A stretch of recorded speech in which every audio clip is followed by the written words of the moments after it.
Dear students, السلام علیکم۔ ہمارا مضمون ہے جغرافیہ کلاس 8۔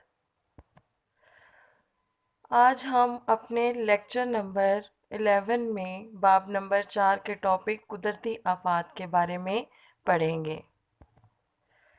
قدرتی آفات یعنی کہ ایسی مشکلیں یا مصیبتیں جو اللہ تعالیٰ کی طرف سے انسان کے لیے جانی و مالی نقصان کا سبب بنے، اسے قدرتی آفت کہتے ہیں۔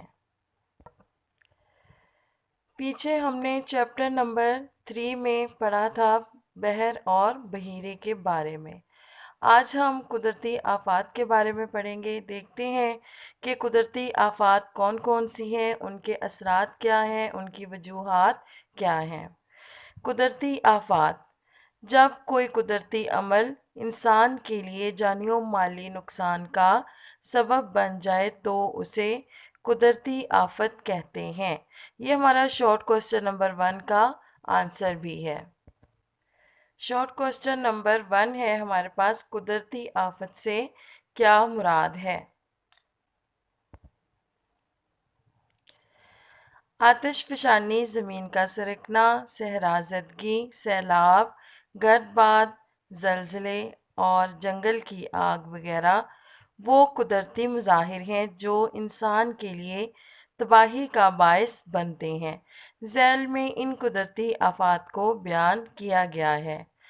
آتش فشانی: زمین کے اندر پگھلا ہوا چٹانی مواد کا وجود میں آنا اور اس مواد کے زمین سے باہر نکلنے کا عمل آتش فشانی کہلاتا ہے۔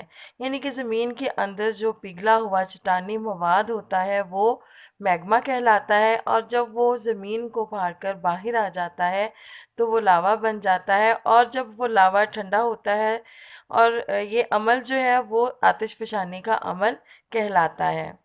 آتش فشانی کے دوران انتہائی گرم میگما زمین سے باہر نکل کر سطح زمین پر بہنے لگتا ہے، جسے لاوا کہتے ہیں، اور راستے میں آنے والی ہر چیز کو جلا کر راکھ کر دیتا ہے۔ آتش فشانی میں بعض اوقات لاوا دھماکے سے نکلتا ہے اور زلزلہ پیدا ہونے کا سبب بھی بنتا ہے۔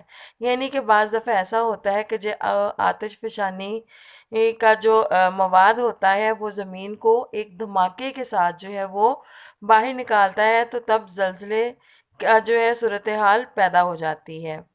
آتش فشاں پہاڑ سے لاوا اور گرم گیسیں نکلنے کے ساتھ بعض اوقات آتشی راکھ بھی نکلتی ہے، جو کہ کئی کلومیٹر تک فضا میں بلند ہو کر ماحولیاتی آلودگی کا سبب بنتی ہے۔ یعنی کہ کچھ آتش فشاں ایسے ہوتے ہیں کہ جو ماحولیاتی آلودگی کا سبب بھی بنتے ہیں۔ پاکستان میں آتش فشانی: پاکستان اس لحاظ سے خوش قسمت ہے کہ ارضیاتی طور پر، ارضیاتی عرض کہتے ہیں زمین کو، ارضیاتی طور پر بہت متحرک خطے میں ہونے کے باوجود اس کی حدود میں کوئی خطرناک اور زندہ آتش فشاں موجود نہیں ہے۔ البتہ پاکستان کے شمال مغربی پہاڑی سلسلے کو ہندوکش اور بلوچستان میں کہیں کہیں آتش فشانی سرگرمیوں کا سراغ ملتا ہے۔ حفاظتی اقدامات: آتش فشانی سے درپیش خطرات سے جان اور املاک کو محفوظ رکھنے کی خاطر دنیا بھر میں زندہ آتش فشاں پہاڑوں کی مستقل نگرانی کا مربوط انتظام کیا گیا ہے، اور کسی بھی ہنگامی حالت کی صورت میں طے شدہ خطرے کے علاقے میں انتباہ جاری کر دی جاتی ہے، یعنی کہ اطلاع دے دی جاتی ہے، اور آتش فشانی کی صورت میں لوگوں کو ہنگامی حالات سے نبرد آزما ہونے کے لیے تیار کر دیا جاتا ہے۔ زمین کا سرکنا یا پھسلنا: کشش ثقل کے زیر اثر، جیسے کہ ہم نے پچھلے چیپٹر میں بھی کشش ثقل کے بارے میں پڑھا تھا۔ کشش ثقل یعنی کہ کسی چیز کا جو ہے وہ اپنی طرف کشش کرنا۔ کشش ثقل کے زیر اثر ڈھلانوں پر موجود مٹی اور چٹانوں کا شکستہ ہو کر نیچے اور باہر کی طرف حرکت کرنا زمین کا سرکنا یا پھسلنا کہلاتا ہے۔ زمین کا سرکنا کئی طرح سے وقوع پذیر ہو سکتا ہے۔ متاثرہ علاقوں میں مالی و جانی نقصان ہو سکتا ہے، تعمیرات کو شدید نقصان پہنچ سکتا ہے، زمین کے سرکنے سے گرنے والا مواد سڑکوں کو بند کر سکتا ہے، مواصلات کی لائنوں کو نقصان پہنچ سکتا ہے، دریاؤں کے بہاؤ کے رکنے کا سبب بن سکتا ہے، جیسا کہ گلگت میں عطا آباد جھیل کا وجود میں آنا۔ متاثرہ علاقوں میں زراعت کی پیداواری صلاحیت متاثر ہو سکتی ہے، یعنی کہ زمین کا جو سرکنا ہے اس سے بہت سے جانی و مالی نقصان ہو سکتے ہیں، جس میں تعمیرات کا شدید جو ہے نقصان پہنچنا، اور اس کے بعد سڑکیں بند ہو جانا، یا مواصلات کی لائنوں کو نقصان پہنچنا، یعنی کہ بجلی کی لائنوں کو نقصان پہنچنا، اور دریاؤں کے بہاؤ کا جو ہے اس میں بھی رکاوٹ کا سبب بن سکتا ہے۔ نیکسٹ ہے پاکستان میں زمینی پھسلاؤ۔ پاکستان کے شمالی علاقے بارش کے دوران زمینی پھسلاؤ کے خطرات سے دوچار رہتے ہیں۔ یہاں سے ہمارا شارٹ کوسچن نمبر 4 جو ہے وہ بھی سٹارٹ ہوتا ہے۔ شارٹ کوسچن نمبر 4 ہے ہمارے پاس، زمینی پھسلاؤ کی 2 وجوہات تحریر کریں، یعنی کہ زمینی پھسلاؤ کی ہم نے 2 وجہ بتانی ہے کہ کون سی ایسی وجوہات ہیں جس کی وجہ سے زمینی پھسلاؤ ہو سکتا ہے۔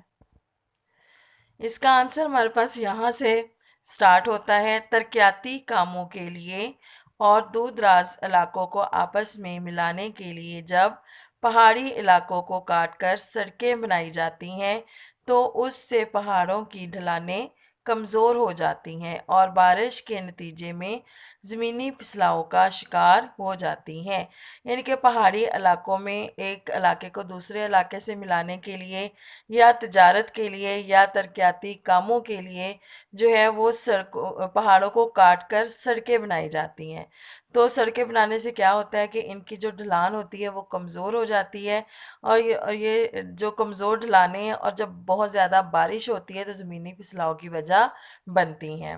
شاہراہ قراقرم، اس شاہراہ قراقرم کو شاہراہ ریشم بھی کہتے ہیں، جو پاکستان اور چین کے درمیان ایک اہم تجارتی شاہراہ ہے، اکثر زمینی پھسلاؤ کی وجہ سے بند ہو جاتی ہے۔ نیکسٹ جو ہے وہ ہمارا شارٹ کوسچن نمبر کی دوسری جو وجہ ہے وہ یہاں سے سٹارٹ ہوگی۔ اس کے علاوہ پاکستان کے پہاڑی علاقوں میں بلا روک ٹوک جنگلات کی کٹائی بھی ان علاقوں میں زمینی پھسلاؤ کا ایک اہم سبب ہے۔ یہاں تک ہمارا جو ہے شارٹ کوسچن نمبر 4 کا آنسر ہے۔ حفاظتی اقدامات، اہم شاہراہوں پر جہاں زمین کے سرکنے کا اندیشہ ہو، ڈھلان کو مستحکم کرنے کے طریقے اختیار کر کے زمین کے سرکنے کو کم کیا جا سکتا ہے۔ زیر زمین پانی کی سطح کو بلند ہونے سے روکنے کے انتظامات کر کے زمین کا سرکنا کم کیا جا سکتا ہے۔ متاثرہ علاقے میں آبپاشی کے نظام کو مؤثر بنا کر زمین کا سرکنا کم کیا جا سکتا ہے۔ زمینی پھسلاؤ کے ممکنہ خطرات والے علاقوں میں تعمیرات نہ کرنا، جنگلات کی بے دریغ کٹائی کو روکنا اور نئے جنگلات اگانے کے انتظامات کرنا، یعنی کہ یہ سارے جو ہیں وہ حفاظتی اقدامات ہیں۔ اگر ہم ان حفاظتی اقدامات پر عمل کریں تو زمینی پھسلاؤ سے بچا جا سکتا ہے۔ نیکسٹ پوائنٹ ہے ہمارے پاس صحرا زدگی یا صحرا کا پھیلاؤ۔ یہ ہمارے پاس لانگ کوسچن نمبر 5 کا آنسر بھی ہے۔ لانگ کوسچن نمبر 5 ہمارے پاس ہے، صحرا زدگی کے اثرات کا جائزہ لیں، یعنی کہ جو صحرا زدگی ہے وہ کون سے اثرات مرتب کرتی ہے انسانی زندگی پر۔ صحرا زدگی یا صحرا کا پھیلاؤ، قابل کاشت زمین کا صحرا میں تبدیل ہو کر بنجر ہو جانا یا صحراؤں کی حدود میں اضافے کا عمل صحرا زدگی کہلاتا ہے، یعنی کہ جو ہمارے پاس قابل کاشت زمین ہوتی ہے وہ جب صحرا میں تبدیل ہو جاتی ہے یا بنجر ہو جاتی ہے تو اس طرح سے کیا ہوتا ہے کہ ہمارے صحراؤں کی حدود یعنی کہ اس کے حصے میں اضافہ ہونا شروع ہو جاتا ہے۔ اگرچہ موسمی تبدیلیوں نے صحرا زدگی کے عمل کو ہمیشہ متاثر کیا ہے، لیکن صنعتی انقلاب کے بعد انسانی سرگرمیوں نے صحرا زدگی کے عمل میں بہت زیادہ اضافہ کیا ہے۔ صحرازدگی یعنی کہ موسمی تبدیلیاں جہاں پہ بہت ہی کم بارش ہوتی ہے، وہ جو زمین ہے وہ صحرازدگی کا شکار ہو جاتی ہے۔ اسی طرح انسانی سرگرمیاں جو ہیں جب وہ صنعتیں لگاتی ہے اور صنعتوں سے نکلنے والا جو زہریلا پانی ہے وہ زمین کو بنجر کر دیتا ہے۔ اس سے زرعی پیداوار اور پانی کے قابل استعمال ذخائر میں کمی ہو رہی ہے۔ انسانوں اور جانوروں کی متعلقہ خطے سے ہجرت میں اضافہ ہو رہا ہے۔ ظاہر بات ہے جو صحرا زدگی کے علاقے ہوتے ہیں وہاں پہ خوراک، رہن سہن، اس میں بہت زیادہ مشکلات کا سامنا کرنا پڑتا ہے۔ تو لوگ کیا کرتے ہیں کہ اس خطے کو چھوڑ کر دوسرے خطوں میں جانا شروع کر دیتے ہیں۔ خوراک کی کمی، قحط سالی اور مقامی طور پر غربت کی سطح میں اضافہ ہو سکتا ہے۔ یہاں تک ہمارے لانگ کوسچن نمبر 5 کا آنسر ہے۔ نیکسٹ پوائنٹ ہے پاکستان میں صحرازدگی۔ پاکستان بنیادی طور پر گرم و خشک آب و ہوا کے خطے میں واقع ہے، جہاں اکثر علاقوں میں بارش کی اوسط سالانہ مقدار 25 سینٹی میٹر سے کم ہے۔ پاکستان کی 80% کے قریب زمین صحرائی یا نیم صحرائی موسمی کیفیات کا شکار ہے۔ اس کا ہم ایم سی کیوز بھی بنا سکتے ہیں کہ پاکستان کی کتنے فیصد جو ہے زمین صحرائی یا نیم صحرائی موسمی کیفیات کا شکار ہے۔ پاکستان میں صحرازدگی کے عمل میں سب سے بڑا کردار نامناسب طریقہ کاشت کاری کا ہے، جس کی وجہ سے زمین کا کٹاؤ، زمین کی زرخیزی میں کمی، جنگلات کی بے دریغ کٹائی یعنی اس کی بہت زیادہ کٹائی کرنا، اور حیاتیاتی تنوع میں مسلسل کمی کا سامنا کرنا پڑ رہا ہے۔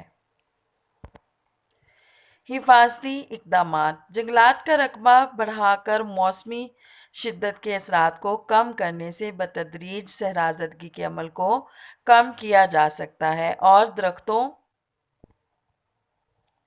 سے رکاوٹیں تیار کر کے صحراؤں کو قابل کاشت علاقوں کی طرف پھیلنے سے روکا جا سکتا ہے۔ نامیاتی کھاد کا استعمال کر کے زمین کی زرخیزی بڑھائی جا سکتی ہے۔ لوگوں میں صحرازدگی کے عمل کے بارے میں آگاہی کی مہم چلائی جائے اور انہیں مقامی طریقوں کے استعمال سے صحرازدگی کے عمل کو روکنے کی ترغیب دی جائے۔ نباتات کی بے جا کٹائی کی قانون کے ذریعے حوصلہ شکنی کی جائے۔ کاشتکاری اور آبپاشی کے جدید اور مربوط طریقے رائج کیے جائیں۔ آج کا ہمارا لیکچر نمبر 11 یہاں پہ کمپلیٹ ہوتا ہے۔